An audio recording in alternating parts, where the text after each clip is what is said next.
Good morning, guys. In front of me is NUBIA Z60 Ultra, and let me show you how to activate or deactivate developer options. First, open the settings, then scroll all the way down and mark About Phone. Here, locate build number and tap on it 7 times.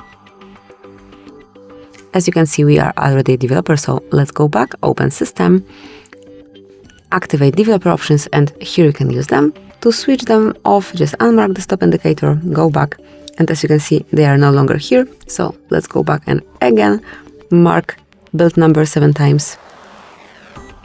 Then draw your unlock pattern, and that's it. They are here again.